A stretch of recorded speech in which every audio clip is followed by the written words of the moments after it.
ফেসবুকে দোয়া কবুলের অলৌকিক গল্প নামের একটি গ্রুপের সদস্য হয়েছিলেন গৃহবধূ আফরোজা। যে কোনো বালা মুসিবত হবে দূর এমন প্রলোভনের ফাঁদে পড়েন তিনি। সন্তান লাভের আশায় নিজের 25 ভরি গহনা, টাকা পয়সা সব তুলে দেন প্রতারকদের হাতে। ঘটনা যতদিনে বুঝতে পেরেছেন ততদিনে আফরোজার সবই শেষ। অবশেষে গত জানুয়ারি মাসে নিউ মার্কেট থানায় মামলা করেন আফরোজা। প্রায় 1.5 বছর পর এই মামলায় আল আমিন, তার স্ত্রী অনামিকা সহ 3 জনকে গ্রেফতার করে পুলিশ।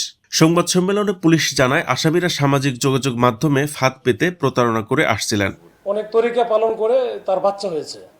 তো এইটা দেখে সে ওইখানকার যে মেসেঞ্জার গ্রুপে যোগাযোগ করে একটা মহিলার সাথে, এই সানজিদা আলো। তো সানজিদা আলো তখন তাকে বলে যে এটা আসলে আমার এই কারিশমাটা হয়েছে অন্য আর একটা গ্রুপ লিঙ্ক আছে, ফেসবুক আইডি লিঙ্ক আছে, সেটা হচ্ছে তাকিয়া বা তাকোয়া। এই তাকোয়াটা ওই লিঙ্কে আপনি একটু যোগাযোগ করতে পারেন। তখন তাকে রেফার করে দিল তাকোয়াতে। এটা কিন্তু জানুয়ারি মাসের ঘটনা, 15 তারিখ বা 15 তারিখের ঘটনা। তো এরপরে তাকোয়াতে সে যোগাযোগ করে ওইখানে একটা মহিলার সাথে তার সাথে যোগাযোগ হয়, এবং যোগাযোগ হওয়ার পরে সেই মহিলা বলে, হ্যাঁ আমরা মোটামুটি এই ধরনের কার্যক্রম আমরা ইতিপূর্বে অনেক করেছি এবং আমাদের কাছে মুশকিল যত আছে এটা আহসান হয়েছে। আসামিদের কাছ থেকে 85 ভরি স্বর্ণালংকার, নগদ 3.5 লাখ টাকা, প্রতারণার কাজে ব্যবহৃত 2টি মোবাইল ফোন উদ্ধার করা হয়। প্রতারণা করে আসামিরা বিপুল সম্পদের মালিক হয়েছে বলে জানায় পুলিশ। দোয়া কবুলের অলৌকিক গল্প, এইটার যে অ্যাডমিন সানজিদা আলো, এই সানজিদা আলো আসলে ওটা ফেক নাম, এটা তার আসল নাম হচ্ছে অনামিকা।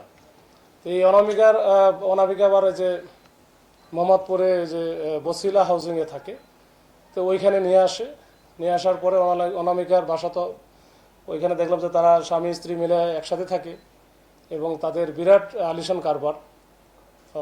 আইফোন ব্যবহার করে, তারপরে স্যামসাং আলট্রা, যেটা আলট্রা 24 লেটেস্ট, বা আইফোন প্রো ম্যাক্স যেটা যে 16 সেটা ব্যবহার করে।